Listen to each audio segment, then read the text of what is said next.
गरियाबंद में Udanti area committee की appeal सामने आई है।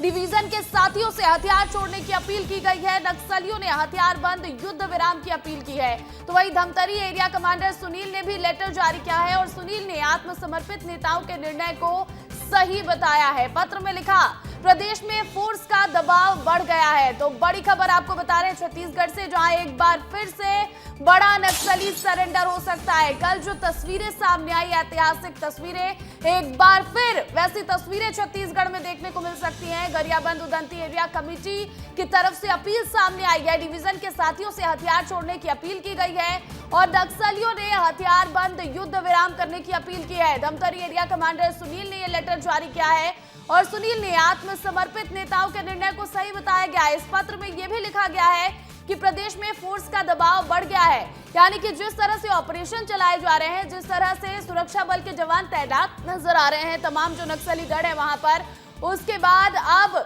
नक्सली बैकफुट पर आ गए हैं और एक बार फिर से नक्सलियों का बड़ा सरेंडर हो सकता है। तो बड़ी खबर आपको बता रहे हैं, छत्तीसगढ़ में एक बार फिर बड़ा नक्सली सरेंडर हो सकता है और इस बार गरियाबंद में उदंती एरिया कमेटी की अपील सामने आई है। एक लेटर के जरिए यह अपील की गई है। डिवीजन के साथियों से हथियार छोड़ने की अपील की गई है और नक्सलियों ने हथियार बंद युद्ध विराम की अपील कर दी है। धमतरी एरिया कमांडर सुनील ने लेटर जारी किया है।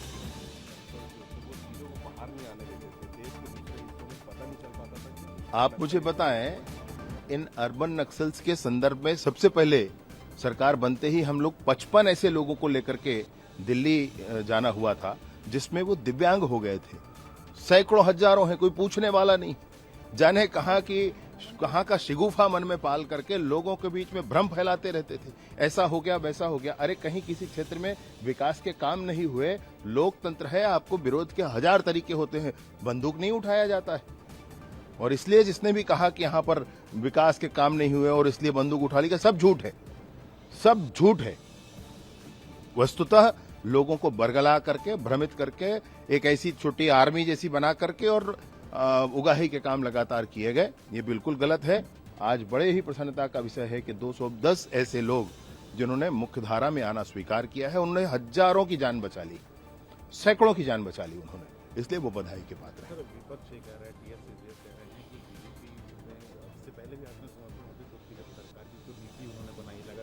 चर्चाएं होती थी, लेकिन अब बीजेपी उसको इवेंट के तौर पर नहीं, मेरी बात सुनो भैया। आप AK-47, 19, 17 इंसास और ऐसे 153 हथियारों के साथ अगर 210 नक्सली एक साथ वापस आकर पुनर्वास करते हैं, ये बड़ी घटना नहीं है क्या? इसको बिना मीडिया के किया जाए? आप बताएं, आप तो मीडिया वाले, आपके बिना ये संभव है? आपके उपस्थिति में ही तो स्वीकार्यता होती है। आप नहीं रहेंगे उपस्थित तो कैसे स्वीकार? और इसमें आप सरकार का धैर्य देख लें। माननीय मुख्यमंत्री जी ने भी बड़ा स्पष्टता से कहा कि भाई ये समाज के सामने अपना शस्त्र रखना चाहते हैं तो समाज जाए। बस्तर में समाज आगे गया है। बस्तर के मांझी, चालकी, पुजारी, गायता, पेरमा आगे गए, उन्होंने उनको स्वीकारा है। ये कितनी बड़ी घटना है। और इसमें भाजपा कहां इवेंट बना रही, इसमें सरकार कहां इवेंट बना रही, मुझे बताओ आप। एक बार देख तो लें, समझ तो लें क्या हुआ है भाई, तब बोला जाए। ट्वीट आया है जिसमें वो कह रहे हैं कि 2018 के बाद जो काम हुए वहाँ पे डेवलपमेंटल वर्क, उसके कारण ये चीजें हैं। और साथ ही साथ कौन सा काम हुआ? नहीं, कौन सा काम? मेरी बात सुनो भाई, कौन सा काम हुआ बताएं। ऐसे बोल देने से नहीं होता है, बोल देने से नहीं होता है। पहले भी सभी सरकारों ने काम किया, मैं मना नहीं कर रहा हूं, लेकिन मसला यह है कि किस शिद्दत से आपने काम किया है वो देखने की जरूरत है। वो जेब में लेकर के झीरम घाटी का जांच रिपोर्ट घूमते ही रह गए, आज तक नहीं दिखाए। मैं कहता हूं 5 साल सरकार रही, भाई मुख्यमंत्री रहे आप, क्यों ना दिखाया आपने? क्यों आपने उस दिशा में अन्य कार्य नहीं किए? अब आप कह रहे हैं, मैं फिर भी मना नहीं कर रहा हूं, फिर भी मैं ये कहूंगा कि आपने भी कुछ किया है, पूर्ववर्ती सरकार ने किया है और पहले की सरकारों ने किया है। लेकिन मूल ये है तो देखिए, डिप्टी सीएम विजय शर्मा को सुन रहे थे आप, जिन्होंने यहाँ पर कई बड़ी बातें कही हैं और कार्यक्रम को लेकर भी उन्होंने बड़ी बातें कही। साथ ही साथ उन्होंने अर्बन नक्सल पर भी बयान दिया है। आपको बता दें कि गरियाबंद में एक बार फिर जो नक्सली है वो सरेंडर कर सकते हैं और बड़ा नक्सली सरेंडर हो सकता है। ऐसे में हमारे सहयोगी अलग अलग जगह से जुड़ गए। रवि मेरी रायपुर से, तो संजय ठाकुर बस्तर से लाइव जुड़ गए हैं, पुरुषोत्तम पात्रे गरियाबंद से जुड़ गए हैं। तो सबसे पहले मैं पुरुषोत्तम आपके पास आना चाहूंगी, क्योंकि गरियाबंद में यह लेटर जारी किया गया है और इस पत्र में कहा गया है कि जो नक्सली साथी ने किया, जो आत्मसमर्पण उन्होंने किया, वो सही किया गया है और अपील की गई है बाकी नक्सलियों से भी कि आप भी मुख्यधारा में लौट जाएं, हम भी आत्मसमर्पण करने के लिए तैयार हैं। जी प्रतिज्ञा, जिस तरह से सुनील का एक लेटर पत्र आया है, सीधा वो मीडिया कर्मियों के पास आया है। कथित तौर पे उसे हम सुनील का ही नंबर मान रहे हैं और उदंती एरिया कमेटी का बहुत जाबाज सिपाही कहा जाता है। अगर नक्सलियों के हिस्ट्री में देखा जाए तो सुनील ही एक ऐसा नक्सली है जिसकी हिस्ट्री पुलिस के पास नहीं है, लेकिन सुनील की सक्रियता की कहानी लगातार आई। ऐसे में सुनील का इस समय जो है एक अपील करना कि अब जो है हथियार छोड़ने का वक्त आ गया है, इस तरह से एक अपील किया गया है। उन्होंने सोनू दादा, जो बस्तर में 61 नक्सली आत्मसमर्पित किए हैं, उनके एक बुकलेट का हवाला दिया है। उस बुकलेट में कहा गया है, सोनू दादा ने बताया है, ये कहा गया है कि जिस तरह से फोर्स का दबाव है और इस स्थिति में जो है लड़ाई लड़ी नहीं जा सकती, इसलिए हथियार छोड़ना उचित होगा। बाकायदा उन्होंने एक नंबर, एक जो लोकेशन दिया हुआ है और उसमें 20 तारीख को वहां पे एकत्रित होने की अपील की गई है, क्योंकि ये जो इलाका है, उदंती इलाका ही सबसे ज्यादा ऐसा इलाका, उदंती एरिया कमेटी है जो बस्तर के साथियों को जोड़ने के अलावा उड़ीसा जो डिवीजन कमेटी है उसका भी एक कॉरिडोर का काम करता है।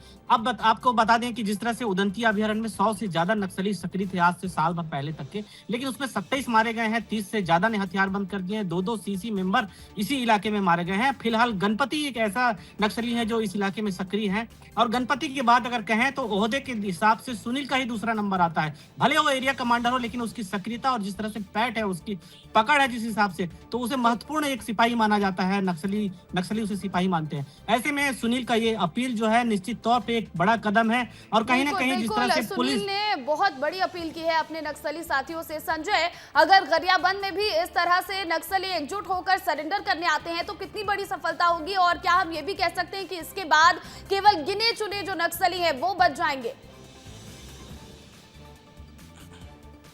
देखिए, नक्सल संगठन के कुछ बड़े कैडर्स ने पहले ये पहल की, जिसमें मुख्य रूप से वेणुगोपाल राव हैं और कल बस्तर में पुनर्वास करने वाले कट्टपल्ली वासुदेव राव हैं।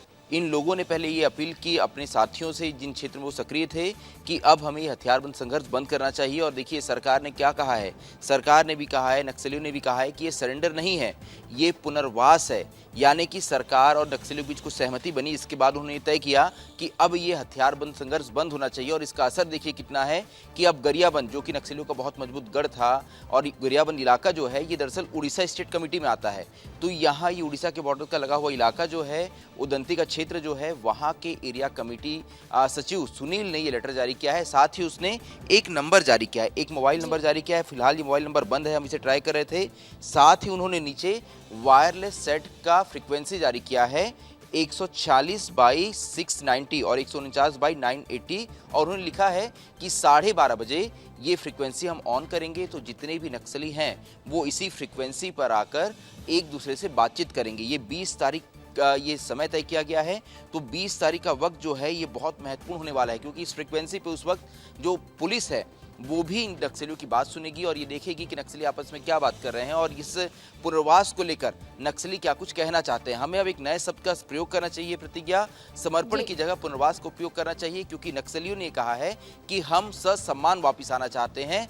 हम ये चाहते हैं कि हमने इतने सालों तक जंगल में जो समय बिताया, हम उस वक्त कुछ गलती हमसे हुई है, हम उसे सुधारना चाहते हैं, तो हमें हमारा सम्मान चाहिए। इसीलिए हमें समर्पण ना कहा जाए, हमें पुनर्वास स्थिति का लाभ जो है इस बारे में इस तरह की बात की जाए। तो ये बहुत महत्वपूर्ण होने वाला है कि एक ऐसा दौर, एक ऐसा वक्त हम इस वक्त देख रहे हैं जब नक्सल संगठन जो एक पूरे देश में बस्तर, छत्तीसगढ़ जिसका केंद्र था, वहाँ एक एक कर नक्सलियों की इस तरह की एरिया कमेटी, डिविजनल कमेटी जो है वो धीरे धीरे खत्म हो रही है। और ऐसे में एक बात तो साफ है कि 31 मार्च 2026 से पहले ही नक्सलियों का एक बहुत बड़ा हिस्सा जो है, जो बस्तर इलाके में फैला हुआ था, साथ ही छत्तीसगढ़ के गरियाबंद जैसे क्षेत्रों में फैला हुआ था, वो खत्म होता नजर आ रहा है। बिल्कुल बिल्कुल। और देखिए, बड़ी संख्या में अगर नक्सली मुख्य धारा से जुड़ते हैं तो इससे अच्छी बात क्या हो सकती है, क्योंकि 31 मार्च 2026 डेडलाइन रखी गई है यहाँ पर कि तब तक नक्सलवाद को देश ने पूरी तरह से खत्म कर देना है। रवि, डिप्टी सीएम विजय शर्मा को सुन रहे थे हम, और उन्होंने सीधे तौर पर यहाँ विपक्ष पर निशाना साधा। उन्होंने कहा कि जो विपक्ष कह रही है कि बीजेपी का इवेंट है, सरकार का इवेंट है,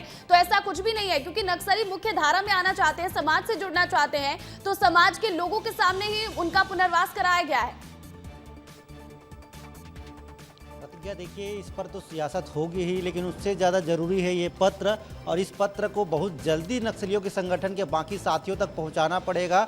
ऐसा नक्सलियों ने खुद लिखा है कि ये पत्र जल्दी से जल्दी उन सभी तक पहुंचाया जाए जो सरेंडर करना चाहते हैं, जिसको अब नया शब्द जो दिया जा रहा है घर वापसी या पुनर्वास कहा जा रहा है, तो उसी के हिसाब से पत्र लिखा गया है। लेकिन इसमें एक चीज़ नोटिस करने वाला है कि सीसी मेंबर जो उनके साथी थे, उन्होंने सही समय पर निर्णय नहीं लिया। इसी कारण से नक्सलियों को ये नुकसान उठाना पड़ रहा है, उनके बड़े नेताओं को उनको खोना पड़ रहा है, ये उन्होंने साफ साफ लिखा है। मतलब आप समझ लीजिए कि उनके सीसी मेंबर, जितने एरिया कमेटी के जो सदस्य होते हैं, वो अपने बड़े जो सीनियर लीडर हैं, जो सीसी मेंबर हैं, उनसे वो नाराज है, उनके निर्णय से वो नाराज है, क्योंकि सही समय पर निर्णय नहीं लिया गया, जिसके कारण से ये इन नक्सलियों की जान जा रही है, इन नक्सलियों का एनकाउंटर हो रहा है। इसीलिए ये पत्र जारी किया गया है। सोनू के सरेंडर और रुपेश के पुनर्वास के बाद ये पत्र आया है। मतलब साफ साफ समझ में आ रहा है कि बड़े नक्सलियों ने सरेंडर किया, तो अब लाइन लगने वाली है। कल 210 ने पुनर्वास किया, तो अब ये संख्या और बढ़ने वाली है। जितने एरिया कमेटी के सदस्य हैं,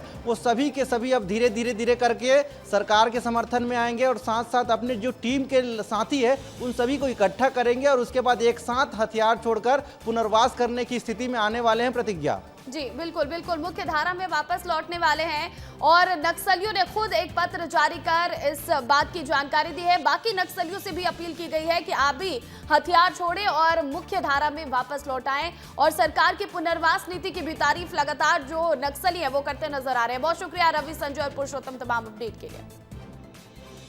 और आगे बढ़ेंगे। देखिए, बस्तर में नक्सलियों का बड़े पैमाने पर आत्मसमर्पण हुआ है। इस पर पूर्व मुख्यमंत्री भूपेश बघेल ने केंद्रीय गृह मंत्री अमित शाह की तारीफ की है। बघेल ने सोशल मीडिया प्लेटफॉर्म एक्स पर लिखा है कि छत्तीसगढ़ ने सालों तक नक्सलवाद का दर्द झेला है, और कांग्रेस ने इस संघर्ष में अपना शीर्ष नेतृत्व तक खो दिया है। तो वहीं उन्होंने तंज कसते हुए ये भी कहा कि बीजेपी शासन में नक्सल विरोधी इच्छा शक्ति की कमी थी, जबकि 2018 में बघेल की सरकार ने पहली बार नक्सल उन्मूलन नीति बनाई। बघेल ने यह दावा किया कि उनकी सरकार ने सुरक्षा कैंप, सड़कें और स्कूल खोलकर नक्सलियों को सीधी चुनौती दी। तो इधर नक्सली सरेंडर को भूपेश बघेल ने सराहा है। सरकार और सुरक्षा बल का उन्होंने धन्यवाद भी किया है। बघेल ने एक्स पर पोस्ट किया है। मंत्री केदार कश्यप ने इस पर तंज कसा। उन्होंने कहा, तारीफ के लिए शुक्रिया। ये भूपेश बघेल की निजी राय है या फिर पार्टी का स्टैंड है, ये सवाल केदार कश्यप की तरफ से किया गया है। तो देखिए, भूपेश बघेल सरकार की रीति नीति की तारीफ करते नजर आ रहे हैं। जिस तरह से नक्सलियों ने बड़ी संख्या में हथियार छोड़ा और नक्सलियों ने यहाँ पर पुनर्वास नीति को अपनाया है, इसके बाद पूर्व मुख्यमंत्री छत्तीसगढ़ के भूपेश बघेल ने सरकार और सुरक्षा बल का धन्यवाद भी दिया है। उन्होंने इस पर पोस्ट किया से लेकर। तो वहीं मंत्री केदार कश्यप ने तंज कसते हुए कहा कि तारीफ के लिए तो शुक्रिया, लेकिन क्या ये केवल भूपेश बघेल की निजी राय है या फिर कांग्रेस पार्टी का भी यही स्टैंड है?